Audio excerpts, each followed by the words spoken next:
minimum wage has gone up so much that we can't prune orchards economically. So we were really the first ones in North America to get this information. And when I heard... Do I even need to prune? Like, is it something that is necessary to do? Or can I just like... He found that a tree, if you don't prune it, because these were unpruned trees, if you don't prune it, and like if you don't get anything else from this podcast, understand that... Hey Pops, are you ready for today's episode? I am ready. And it's an important topic if you have a tree. Pruning. It's like pruning. Yeah. Is it just trees that you prune? Like, why? I guess there's obviously a big demand to know this. That's why everyone's clicking on this video in specific or particular. But like pruning, why is it such a big like unknown? Or I guess it isn't an unknown, but it is definitely a misknown. What was is not necessarily what should be. Like for somebody like me who really doesn't know that much about pruning, do I even need to prune? Like, is it something that is necessary to do, or can I just like plant my trees and just let nature? Yeah, good point. Do you have to prune? No. You can plant a tree. Okay, so they could click off this and they don't even need to. Well, can you? No, it depends though. If you planted a whip is a 1 year branch. Okay. If you plant that and you let it go and you let it develop its branches naturally, no, you don't need to prune. Because in the forest, right? Nobody's going around pruning individual forests. But okay, so then let me ask a different question. Why should I prune, or what's the advantage to me taking time out of my life to go and prune a tree? A few things. It can give you more fruit. It can give you nicer fruit. Okay. More colorful fruit. It can reduce the amount of disease. And why? This is all because by eliminating branches, you get more sun, but then... Right. Okay. More sun, dries up faster. These are all advantages. But depending on the cultivar, depending on, like I say, the branch structure or the age at which you plant it, ideally not planting, people I want fruit on it already. Yeah. Yeah, that's kind of, to me, that's a waste. Because if you've already got fruit, you can get fruit really quick if you really stress the tree. Because fruiting is basically a reaction to... Oh my God, I think I'm going to die. Well, I got to make sure I reproduce before I die. So the last hurrah. Can be. And so you can get a tree super restricted in a pot that's starting to flower and fruit because the tree thinks it's going to die. It's not going to make it. So instead, planting a younger tree is nice. Let it go, let it develop its branch pattern naturally. Because you think of it, like you say, in the forest, nobody's in there pruning. Yeah, I haven't seen anybody. I mean, in the forest, what happens is trees are pruned by other trees. Deer? Oh, okay. Oh. Because the trees grow thick enough that they're just racing. That's just the leader. It's just the central top that's racing to stay ahead, high enough or ahead of others so it doesn't lose the race, basically. So by doing that, all the branches that are the lowest down are obviously shaded. Yeah. And that's how you get a natural pruning of a tree. How can a tree be, 40 feet and there's not a branch on it? Well, because it grew in a way that those branches never developed very much because they didn't get enough sun. But it's okay because the tree's priority is grow so that you reach the canopy or the top and be one of those at the top. Most sun. And then you can spread. Okay. So that's kind of a tree's natural reaction. When you plant it as a fruit tree, you're not going to plant it as a forest. You might say, well, I'm going to try a Miyawaki, and you could, but depending on the size of the other trees you put in, you'll have fruit trees in there. But because you're growing them so dense, so tight, your fruit tree will think it's in a forest and will do the similar thing. It will grow up and not grow out. Okay. And so you'll go, yeah, that's nice. Look, I got these fruit trees in this Miyawaki forest, but they're 25, 30 feet high if you have the right rootstock. And then they branch. So go pick that now. Yeah, good luck. Yeah. So anyway, that's kind of the main reasons why people prune. Okay. And also just to keep, like, the most obvious is, the branch is dead or the branch is diseased, and cut it. Okay, cut it out. Okay, and I guess so that people don't click off right away now that they know that they technically don't need to prune. I guess for people that are just clicking, they don't even know who you are. How do you know all this? Like, you were just trial and error, or? Well, I mean, I didn't start off knowing this. So people who say, I don't know much or anything about pruning, it's okay. We start at a point where but I say, stick with me, please, especially relating to pruning, because there's so much, I wouldn't say it's misinformation, because it worked for a time, but it's really outdated information. You look at I don't have those books, but you look at books that talk about pruning, and the information that they're putting in there, it's that telephone effect, Well, how did you find out? Well, I read it in this book. And how did they? Well, and so a lot of it is information that has been broken down, passed down, and to me the worst one, and I always try to, when I say take a book, I want to look, is that person a reporter, or is that person someone who's done what they're talking about? Okay. Because the worst thing is to have somebody who's just taking information from others, and putting it out there. Packaging it. Package, repackage, and here it's a book. Yeah, no, please. But even in people who have done pruning, okay, they've done pruning. I used to do pruning. When we first bought the orchard 30 years ago, I did pruning. I went and did courses, and the information that they taught at the time, 30 years ago, was the good information at the time. Okay. But we know now, since then, there are people who have really put effort and time into looking into pruning and alternatives and ways of pruning. Mainly, like my mentor, and for me it changed in 2009. I went to a course with Dr. Jean-Marie Lespinasse, and this book that he wrote with Dr. Evelyne Leterme, this is the French version, came out in 2005. What's it titled, or do you know the English version? In English, it's Novel Concepts in Tree Pruning. Okay, there you go. And the novel concept, it's a good thing that they chose those two words to start, because it's new. This isn't the way people did. But Dr. Lespinasse's mandate was basically, he was a researcher at a research institute. Like, that's what they're doing. They're doing studies to see.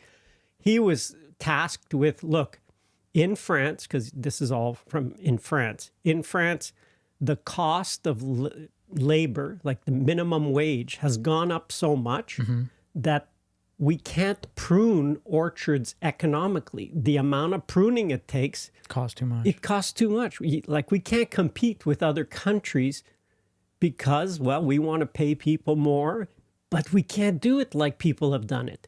So find a way that we can do pruning a lot less expensively. Cheaper.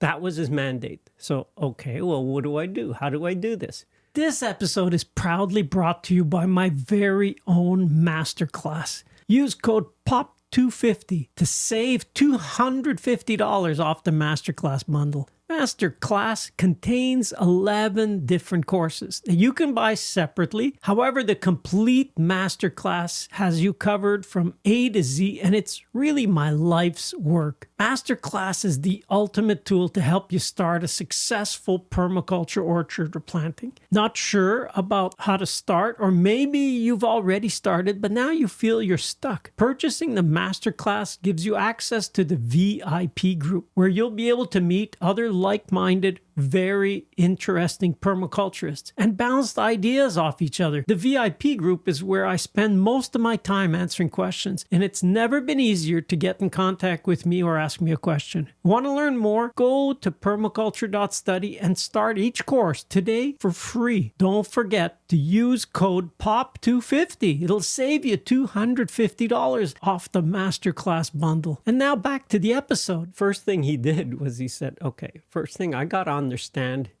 how does a tree grow that if you let it grow on its own, it's not pruned, it still produces fruit.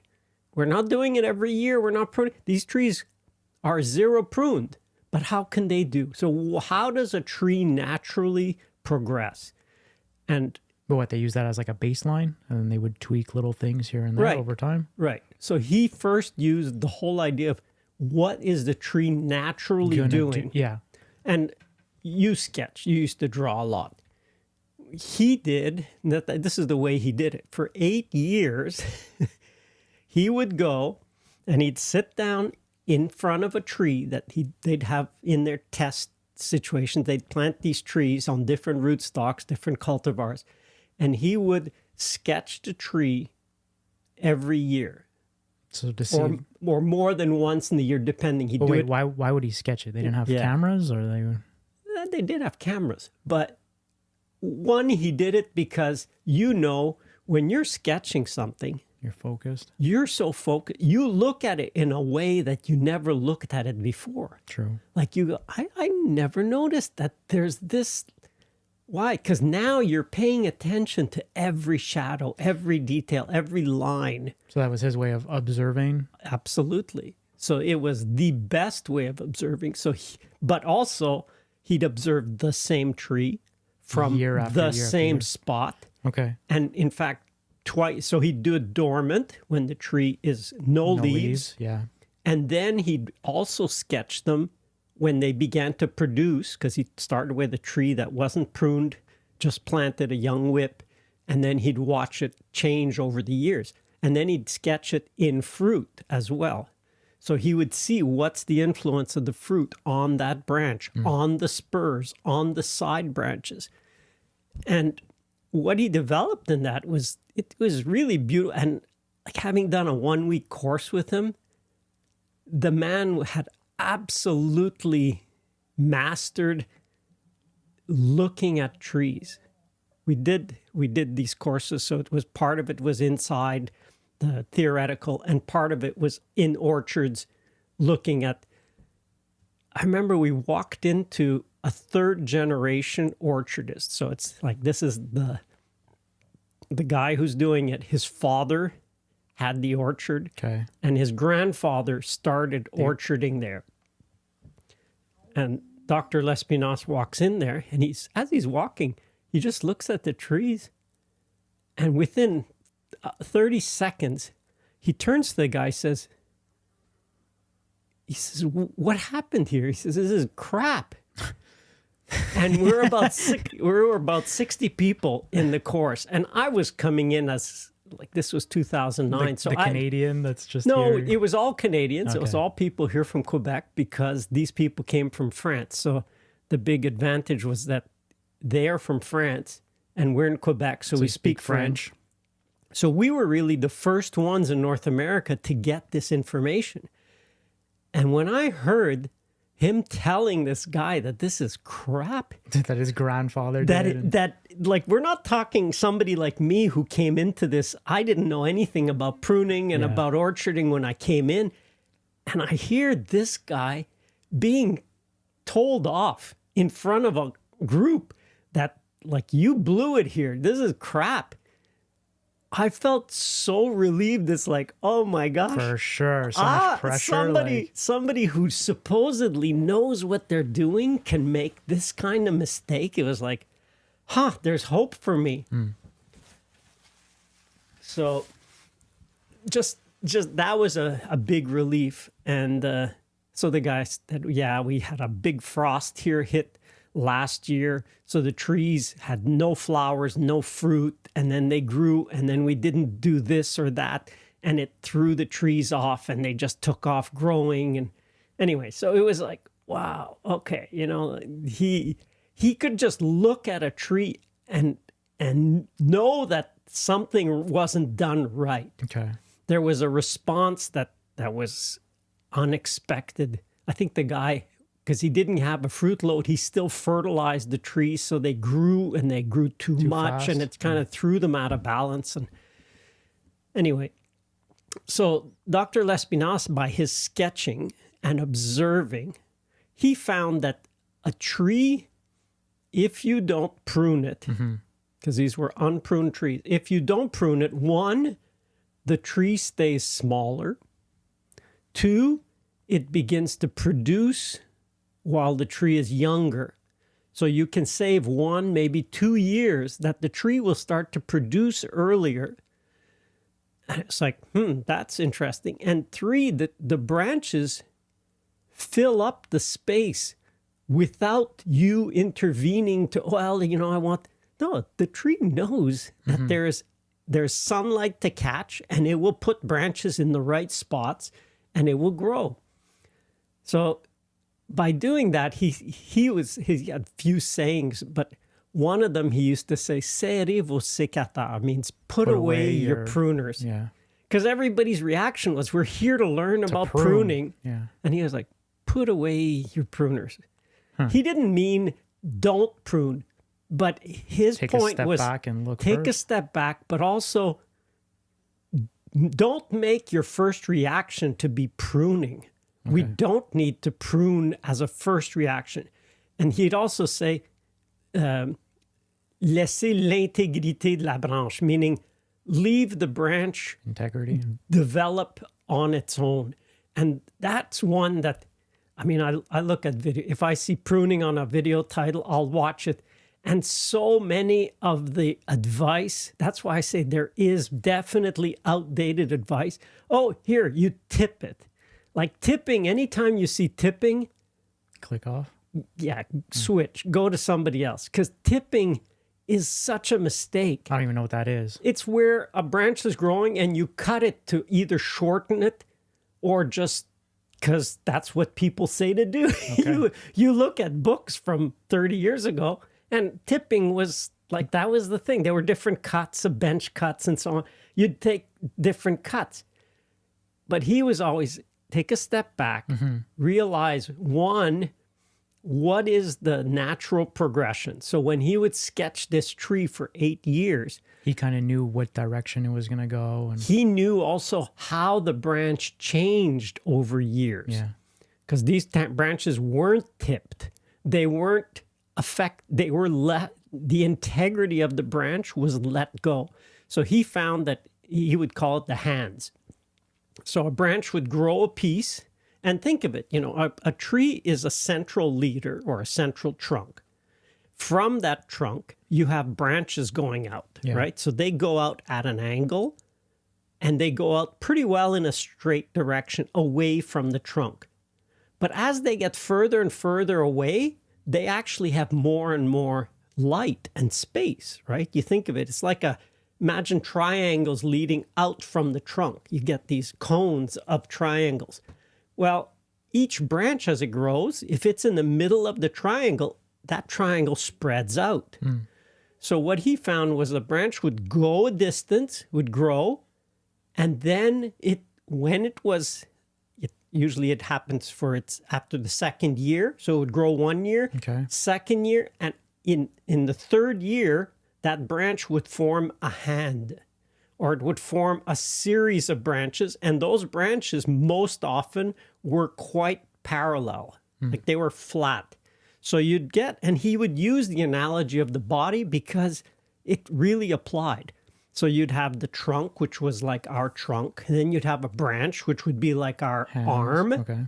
The branch was our arm. And then the end of the branch was the hand. So, and like now, to me, it's obvious because I've watched branches since then Okay. where I look to understand. And yes, the branch grew out, it made a hand. And now, and he would often say, all you want to do is clean up between the fingers if need be, but don't cut off the hand. Yeah, don't cut the hand or don't cut the fingers. Let the integrity of the branch grow. And it was like, now I see it. It's like, it's obvious. It's obvious. Duh. It's really, until you've had it pointed out, you don't notice. And especially you don't understand why.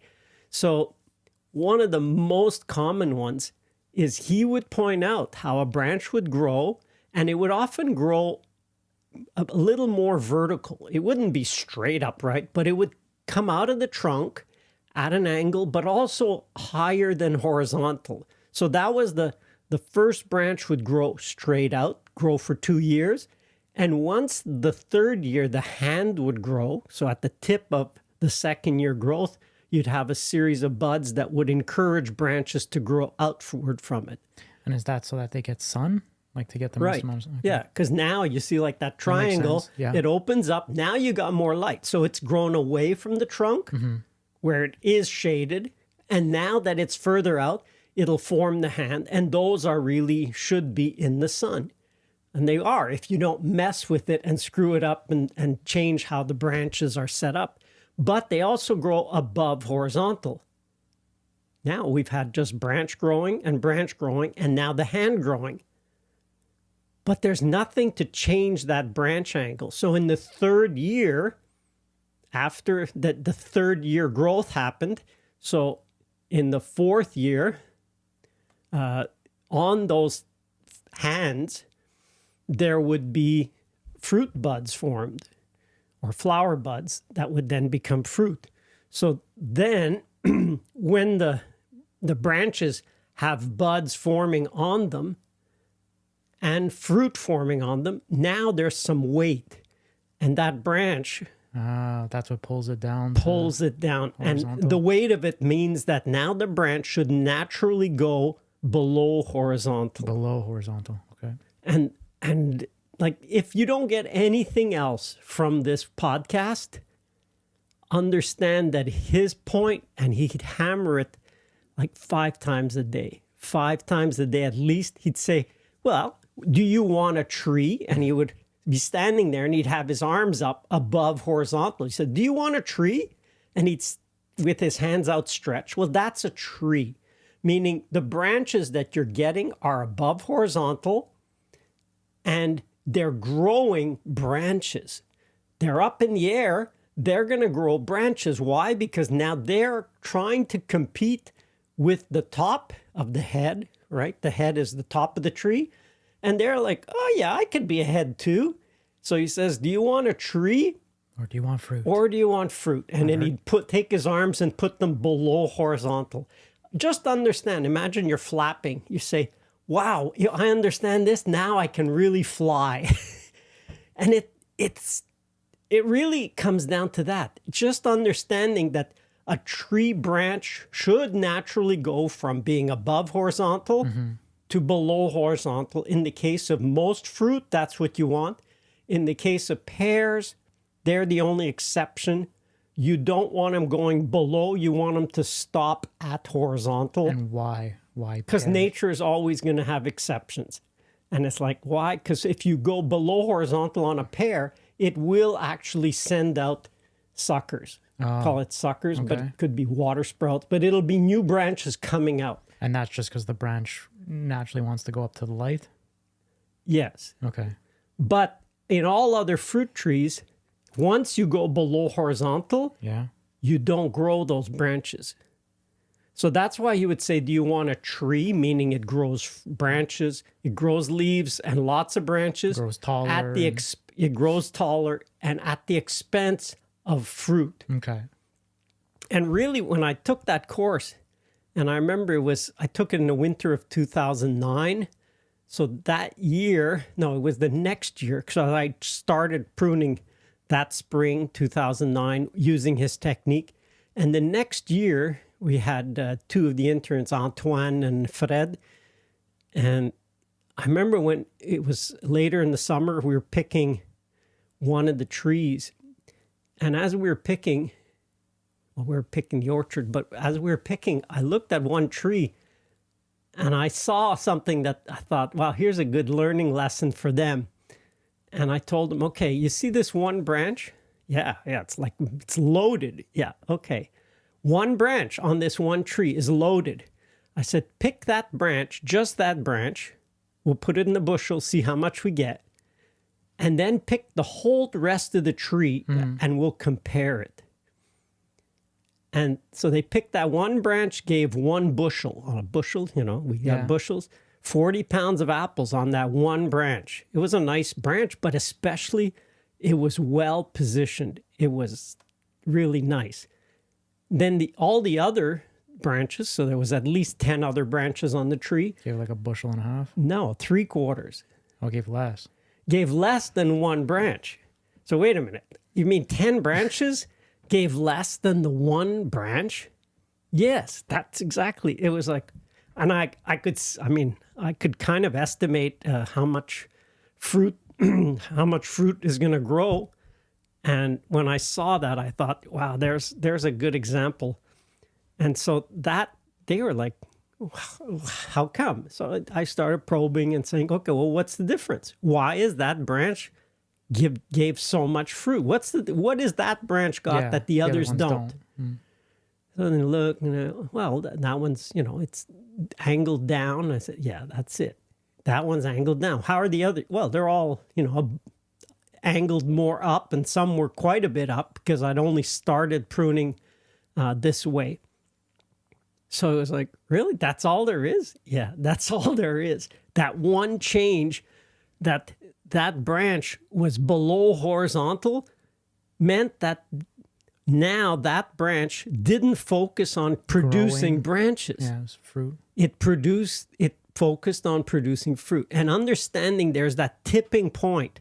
And he had sketched it, but because he was in a place they could measure. And it's really the change from being juvenile to being mature. So just like kids, until you reach puberty, you're growing like a weed. I mean, you're just growing really fast. And as soon as you reach puberty, usually you slow down the growth rate. Well, why? Well, the big change is now you can reproduce, as opposed to as a juvenile, you can't. And so the same with trees. So they have a phase where all they want to do is grow branches. Just grow. You're in the phase where you grow.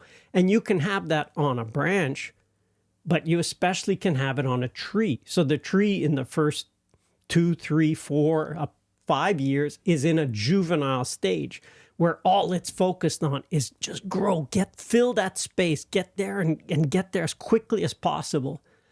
And then there is a changeover that it starts to produce, and then the same on a branch. When it goes below horizontal, now that hormonal shift, because it's an auxin lead, auxin is a hormone, it changes it. Now the hormonal signal for that branch is just produce fruit. Just make more buds, more fruit, more buds, more fruit, but don't grow branches.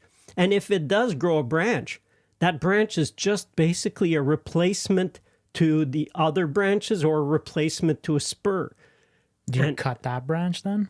No, it's usually a replacement. But I mean, you cut the branch that it's replacing. Yes, there'll be and I'll get to that in the 3 steps. Like there's really, then he developed this process of how to prune using a 3-step process. Okay. So I guess another thing I've seen comments is, so you plant the tree, you don't prune it right away. Right. Because a lot of people are unsure about that too. Oh, I want to start, they tell me prune, or it was pruned in the nursery, even worse. Yeah, so that's a no. Like, you don't want to do that. You want to let it do its growing phase before you start. Okay, and there's no risk of it growing let's say too fast and then you can't correct? Like, I guess, is it easier for them to correct, like let it grow and correct, or start pruning and that damages and then you can't fix it later on? So you're better let it grow and correct. Okay. But the correct is not, it's that serrez vos sécateurs. It's put away your pruners. How? Well, you want us to correct. Correct. But that's where the whole change, and that's where he developed this whole different approach, where he went from pruning, and the emphasis was on pruning. Yeah. Now the emphasis is on training. And you go over that in the pruning course. Right. And that's, so even him, how would you ever discover to do that? Like, well, he like his observation, and that's where he based it on. You know, he observed, if you don't do anything, the branch will go below horizontal. Okay, but not every branch went above horizontal. So what happened? He would watch the progression of that branch. And he also then, you know, you make some intuitive leaps to say, well, if it doesn't, you give it a little hand and just put it there. okay. And so the training was just, look, many branches you may not need to. If the branch is growing while it's young and it's horizontal, don't touch it. Yeah, you don't need to, because the weight of fruit, and I've shown people this many times in many places, just put a little bit of 2-finger weight on it and say, well, if I put, that's what would This that is be? how many apples? 5 how many pounds. whatever, Yeah, you had a few apples. You have 5 pounds of apples.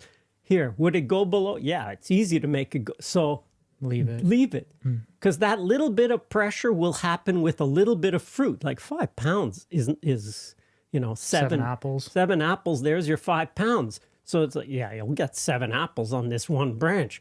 So there, boom, it'll be below horizontal. That branch, leave it. You don't need to touch it. Well, you have a branch that's up, you know, 20 degrees above horizontal, doing a high Hitler thing, you know, up to that angle. Yeah, that one won't bend. That one's already high enough, but it's still young enough. So those first 2 years are critical. You evaluate your tree. Some of them you don't do anything, but the few that, they're still a bit high, we use wire, we use training wires. You show how to make them too. Yeah.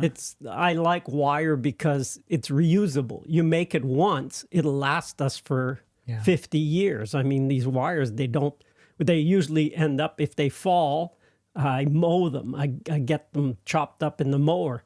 But normally, if I had done it right the first time, I would have painted them so they're very visible. Right. Yeah. And so these wires, all you do is you grab the branch in some place where the wire won't slip, and that's why some people use string. I've seen people now are 3D printing different things too. Yeah, you could. There are plastic. Like they look like a clip kind of. Yeah, thing? like it puts on the trunk, and one part of it goes on the branch just to make that branch go horizontal, or some are below. So that's all it is. You're taking the branch and you are placing it so that I call it, you're setting it up for life. You know, in the Bible it says, train up a child in the way he should go, because even when he's old, he will not depart from it. So it's like you're setting it up in a way that even when it's older, that branch won't change. So you train the branch when it's young so that even when it's old, the branch will not go back up. It's set. And I love this technique because it's set for life. You spend a bit of time in those first 3 years on that tree training the branches below horizontal or two or below horizontal. Then for the life of that tree, that's how we have a whole block. Yeah, you don't really need to prune. We don't prune. So for the first 2-3 years, instead of pruning, you train. Yep. That one change, because every time you prune, it's like action, reaction. The tree will react. What's the reaction to pruning? You think, well, pruning doesn't happen in nature. Sure it does. A rabbit comes along and chews off a branch. An ice storm comes around and breaks a branch. A deer comes and eats a branch. Nature does a form of pruning, not necessarily as neat as we could do, but it does. So the tree's reaction is, oh, I lost a branch. Here, I'll replace it, or I'll grow more, or I'll get up above this danger. So sometimes the tree's reaction is, I'll just grow taller. So the branches that disappear at the bottom, that's okay, because I'll grow them up higher. Ones, yeah. Well, that's fine if you want to use a ladder to pick. And so this training of branches in the early years is like, I'd honestly say, just try it. You may think, I don't know it. Just try it. Set up one tree that you train instead of pruning. And that's why there is a period to do it. There is an age at which you do it. Because once the tree obviously has grown a 1-inch thick branch, that doesn't train as easily. It will not bend very well. And in fact, one of the worst ones is to bend it where it goes up and then it goes down.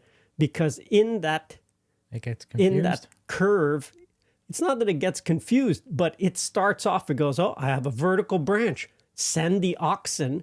So oxen will go up the branch, because that's what it always does. That hormone just goes up. It won't go down. So what it does when it goes up is it accumulates at that bend. Just look at a branch that is like that, and you'll always see a whole series of branches. You'll almost see a hand coming out of that bend of new branches. People, well, I'll just cut them off. Well, you cut off one, it's like a hydra, So it'll grow 2 or 3 in that spot.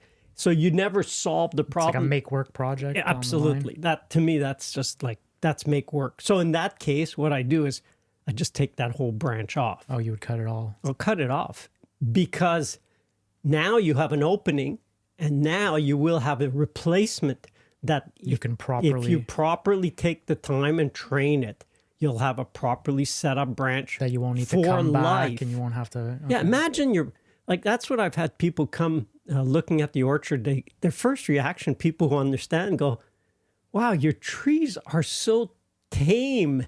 Tame in the sense that many people spend a lot of time dealing with these water sprouts, or I call them suckers. It doesn't matter. I'm not looking at suckers just from the ground. I call them suckers because if you have mostly suckers, you're the sucker. You're getting suckered into a make-work program of pruning. And I've seen orchards that the major amount of pruning is just removing suckers. It's like, buddy, you're wasting so much time. Dr. Lespinasse studied this in the 80s. Like the whole 80s is basically when he did this observation. And then he came up and he developed this program in the 90s to reduce the pruning. And then he started to show it elsewhere. So it's like 10 years of learn it, 10 years of test it, and then 10 years of disseminate it around the world. So we were lucky. It was 2009. No, we got his last, he's still around, but we got his last course that he gave in Canada. Okay. And it was like, man, and I thought I understood pruning before that. And I had even been teaching courses on pruning. But one of the things is teaching it beforehand, before I learned this, it was like, well, why did you do that? Well, it's because, that it just looks like I should take it off. But there wasn't a clear-cut reason and understanding. His 3-step technique, which I can go into now, it's like makes pruning so simple. And it really is. It's not meant to be difficult. One is you're not doing this while the tree is juvenile. You're doing this when the tree is mature. Now the tree is set up. Now the tree is going to flower and fruit. Now you can do a pruning because your branches hopefully now are trained. But then what do you do as a pruning? So his 3 steps, first one is he clears a chimney. So imagine you have so the trunk is the middle, just like our trunk. Well, even that, for people, if you have time, there's a video that he offers for free for his pruning course. So everything that he's going to say now, if you want to watch it visually, we've already put it up there. They can go to pruningcourse.com or permaculture.study, and that's there for free. I think it's 20 or 30 minutes. Right. And it's the 3-step process. Yeah. And honestly, it is absolutely the simplest and easiest to understand 3-step approach to pruning. none of this, you do tipping and then, well, I think you cut this. Why? Well, just because it's in the way, or I'm training. Please never train the tree by pruning. A lot of pruning is they're saying, well, I'm training it. No, don't train with pruners. That's, well, one of the things I skipped over, but it's, if you prune a branch, especially the main stem of a branch, I'm not talking like the fingers, but if you prune the branch itself, The arm. right, then that branch will lock up. It will stiffen wherever the angle is. So if you think, well, it's too high, so I cut that branch, now you've locked it in for life to be too high. You never fixed the actual and you can come back to that tree, that branch year after year, and it's like, now I got to correct what I'd screwed up the first year I touched it. So training it sets it up. And I've got trees where, actually I have a whole block that I had applied this technique that was old trees. It wasn't trees that I planted. It was older trees. And like, I didn't prune them last year. And this year I went through and I could do some pruning. It's mostly like nitpicking, replacement. So that's kind of the third step. So the first step was chimney. And the beautiful thing is the first and the last step, you really only need to do them about every, you could do them every 5 years. Every 5 years. Yeah. It's like, what? 5 years? Yeah, because it takes a few years for anything to come back into the chimney. So the chimney is clear like a stovepipe around your trunk, and the size determined by the size of the trunk. Obviously, if you have a small tree, less than 6 inches, I use the hand, because for most small trees, it's easy. You've got this tape measure with you all the time. Yours might be different from mine, but you stick your pinky out and you stick your thumb out, and you've got about an 8-inch spread. And that's enough, because you go from the trunk, you stick it against the trunk with your thumb, and now anything up to your the tip of your pinky that is not a main branch, you cut it off. Oh, well, I got these spurs where there's fruit form. Cut it off. Well, yes, you want fruit to be on the branches, not on the trunk. So you cut those spurs. Oh, I got these little wispy branches. That's not a main branch. I define a branch as anything that grows at least a foot in a year. If it didn't grow a foot a year, It's not a branch. It's not a branch. It'll never be a good branch. You want less is more. So less branches give you better results, because each of the branches you end up keeping is well positioned. It's quality. Is sized right. And so that's what you want. So it's basically work smarter, not harder. Like you're... And it's kind of crazy. You do less, and you end up doing less, and you get more. So, because like I say, if you get suckered into pruning suckers, you're the suckers. Unless you love going out in the freezing cold. To prune, like maybe some people want to do that, which I don't know if I'm jumping around, but that too, we live in Canada. We're in Quebec here. So we get winter. And I know you go out, but you go out not necessarily right now, but is there something that affects like temperature wise? Like people, should they prune in the summertime, or is that like, what's the best time, I guess, or optimal time to prune if you're going to? The best time to prune to encourage regrowth on a tree is when the tree is dormant, meaning there's no leaves on it. It's sleeping. Prune it. Perfect. That's the perfect time to be pruning. If you find your tree is, for whatever reason, you over-fertilized, you pruned it too hard, the best time to prune it then is in the summer. Because if you prune dormant, you stimulate or you encourage new growth on that tree. But if you prune when it's summer, you slow it down. You're taking away vigor. You're taking away solar collectors, which is the leaves, and your branch and your tree will slow down its vigor. You're taking away energy from the tree. Okay, so the leaves are basically little solar panels. They're all solar panels. The more solar panels, the more it can energy, grow. not necessarily branches, but the more energy the tree is capturing. And that will be translated based on your branch angle into either more branches, which if you didn't do a good job, you're going to grow more branches. Or if you did a good job and your angles are below horizontal, you're going to grow more fruit. Okay. It really, like, I love this technique because once you make people see it, you can't unsee it. So you look at a tree and you understand. And that's what I didn't like before, is there would be all these rules. You do this, you do that, you do this, you do that. Yeah.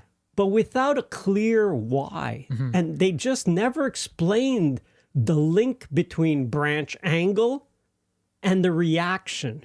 So it's like you do this, but they would tell you that whether the branch was below horizontal or above horizontal, which makes all the difference. Yeah. It makes all the difference. So I feel like just you taking the time to explain it that way, I feel like it relates to people more. Like you're in the thing you're showing and you show results, whereas instead of so it's not just like, oh, I'm telling you to do this. Like I'm telling you to do this because I've done it and it works. Yeah. Well, going back when I took this course, so 2009, I had this orchard full of apple trees at the time. I didn't have the permaculture orchard. We were just in the process of replanting, but we had leftover of the Remnants old organic of the orchard that I had there. some trees that I kept. And okay, I thought, I got these trees that are old. They were 25 years old at the time. I thought, all right, I'll play with this technique on these trees. Yeah. As like your lab, pretty much. Yeah. So the first thing I did, I thought, okay, the goal is to reduce pruning time. So what does that mean? I want to reduce pruning time. And I learned this, like it was March. So the season was coming to an end pretty quick by the time I did the whole week. And then it's like, okay, I only have like 3 days left that I can prune the rest of this orchard. And so I went through thinking, all right, here's because he had also been talking about the Pareto principle, 80-20. Yeah. So he said 80% of your branches give you 20% of your fruit, or 20% of the branches give you 80%. Of the fruit. Yeah. And it's always that. Or 20% of the cuts you make will give you 80% of the results. And the same way, you could do 80% of the cuts, giving you 20% of the results. And because he was there and we saw him and he explained it, we could see, oh, okay, that's how. So I thought, all right, I got 20% of the time, but I need 80% of the results. So I simply said, here's my rule. It's simple. I can make 2 cuts per tree, no more. I have only this amount of time based on the number of trees I have. I can only make 2 cuts. So I would give the tree a quick look over, just look from the bottom up and the top down. And all I was focused on for 3 years on those trees was what branch is the most like a tree, which means which one is the most vertical. And I would start with the 2 most vertical branches, and I would cut them off right at the trunk, leaving a good,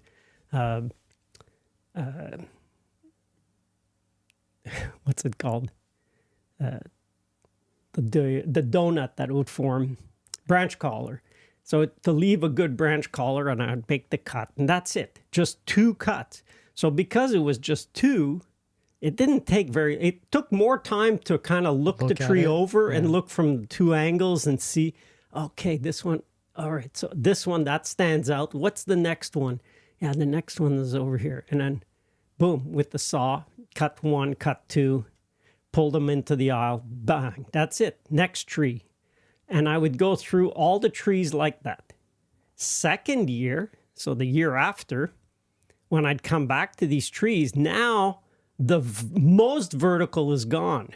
So now I'm looking for what is still above horizontal that can't be bent, because some of them I would train them, even though it was late in the season there, but I would still train them It's not the best time is summer, but I could still bend them already. And so I would just look, okay, these two are still the most vertical. I took those 2 branches off. And then the 3rd year, some of them trees were done. Like all the branches that were left were below horizontal. But there was, in some cases, there was still branches a little bit above horizontal, then I would take those off. But in 3 years, I completely transformed that orchard whereby even if I didn't prune, and that's what some of those trees that I have left in that area, even if I don't prune it, I don't have to prune this year. I may not need to prune next year.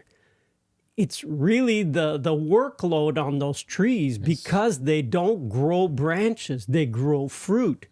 It's like, this is amazing. Easy. This is amazing. It's the only work is that if you cut back to the, let's say you're aiming for 10 to 12 branches, then in sometimes if you have an opening in the tree, there's a triangle that's empty, you'll get a new branch. And sometimes you get 2 new branches. Okay. And if I don't train those, then they become above horizontal because they're quite vigorous. They're replacing quite a big branch oftentimes. But they make great replacements if I take the time to train them. Okay. And then it's like, wow, that's easy. So the first step is really that. Clear a chimney from top to bottom in a certain diameter, starting with, like I said, hand, which gives about a 16-inch, or that's about a 35 or 40 centimeter spread diameter of the trunk, that everything is taken off on the trunk and on the branches. So even if there's spurs on the branches in that zone, they come off. And the purpose of these chimneys, and I've seen it's beautiful because one, it allows light to come into the center of the trunk. Yeah. And 2, it allows air to flow freely. And airflow in the middle of the tree, what it does is it really reduces incidence of disease. So that's nice. We did an animation, or I did an animation for that video to explain it. And the only exception to that, I'd say, is people who are in the U.S., you'd be, let's say, Florida and California. That rule doesn't exactly apply because you don't want to clear a chimney open right up to the top. You want to put, you did it in the animation, a chimney cap. Yes. You want to leave the topmost branch that's in that chimney to act as a little bit of a shade, because you do have the risk of sun scald in those climates. For us, it's not a problem. We don't have too much sun. But what it does and what it changes on the trees in that case is now instead of the branch growing, and the only thing, like if you let the tree grow on its own, it will grow, like I said, a branch for 2 years and then form a hand. And you'll have the fruit on the hand, which weighs the branch down. But if you don't if you don't do anything, that's what you'll have. But if you do train some branches and you have more branches in the first years, you will get spurs forming closer to the trunk, or you'll have new small branches growing closer to the trunk. So what the goal is for this technique is, and this was what he was explaining to us, is why are you growing a branch if that branch is just not working for you? It's like, why do you have that one? Sometimes it's one branch and then there's another one close above it. Well, why do you have the 2 of them? So that brings us to the step 2. The second step, which after you've cleared the chimney, now you want to restrict your tree to 12 to 15 branches, no more. And most trees, if they're not pruned, will have about double that. So they'll easily be 22 to 30 branches on a tree if you count them all.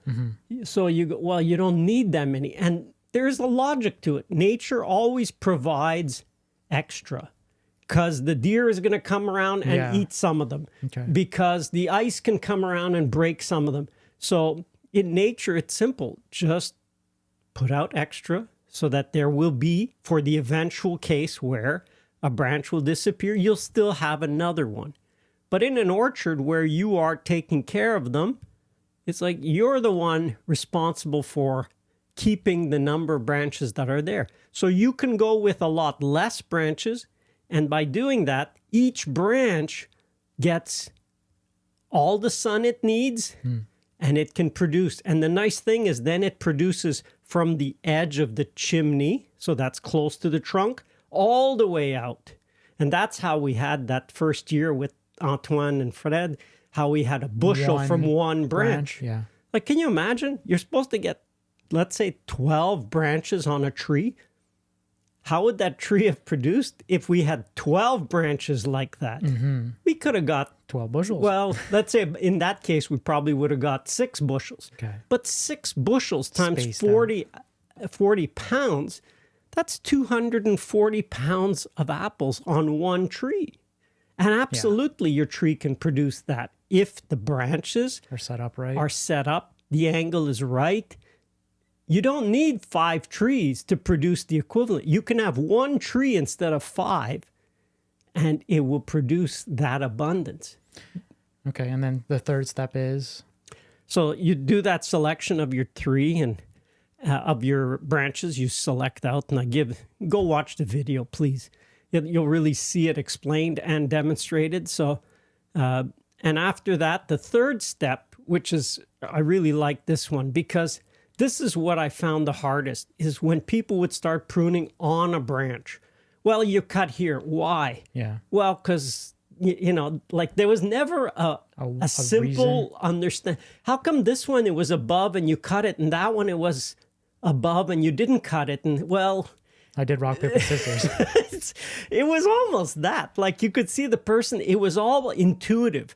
They would prune like it just doesn't look right. That's why I'm taking it off. Yeah, but I'm trying to understand, what does look right look like? Or what does that do? Yeah. So the third technique, the beauty of it, and this is when he explained that everybody was like smacking their forehead. Oh my God, why didn't I think of this? And he'd say, here we are, we were in winter, it was March, so people had big gloves. So he says, you want to wear a nice thick leather glove, ideally, for this step. And he would go in the orchard and he would take a branch and he would say, this third step, is the polish. put away your pruners. And it was the polish.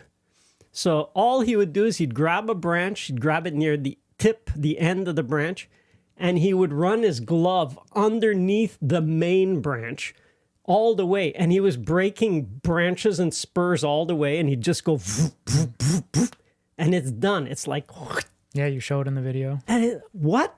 Like, that's all there is. That's all there is. But you're supposed to, and that was the first time we were all like, like, you're breaking branches. He says, do you think in nature branches are broken? Well, yeah, they're not necessarily cut neatly. So he said, branches know what to do with a broken branch. It actually heals better. Better than, okay, yeah. I thought, really? Heals better? And I've done it hundreds of times. And yes, it's true. It does actually heal better because we're not talking big branches. No. If it's too big that your glove won't break it, Yeah. then you take your secateurs out and you cut it. But what he's doing by polishing is he's taking off about a third of the branches, which when you learn the basics of pruning, it's like, this is the most you should take off is a third of the branches. But he said, your nicest fruit, your best fruit, your most light is not underneath the branch. It's on the sides and on top. So by passing your glove and polishing and taking everything off that's underneath, and the beauty of, he said, well, here, just close your eyes. He'd tell us, take a branch. Yeah, you showed in the video too. You just take a branch, close your eyes, and run your glove along the bottom of the branch. And I thought, wow, you really don't have to see. Anybody can do it. Like, yeah. anybody can do this. It's a perfect setup for when we start getting humanoid robots to do some of this. I mean, they just put them with a stronger hand glove thing and just let them go through and do the polishing. I don't think the robots are going to need gloves, Pops, but sure. Anyway, I mean, you hit branches that can be pretty stiff. But anyway, the point is, it's so simple. Like, you don't have to. The why is it under? Does your branch, does your glove hook onto it? It's like, it's kind of. Well, does it or doesn't it? Yes. Then break it off. And what happens is, and this is what he explained, when he was sketching, he would find that, for example, a spur would start at the 45-degree angle from the main branch. And it had 1 or 2 apples on it the first year. And then the spur grows bigger and it forms 4 or 5 apples.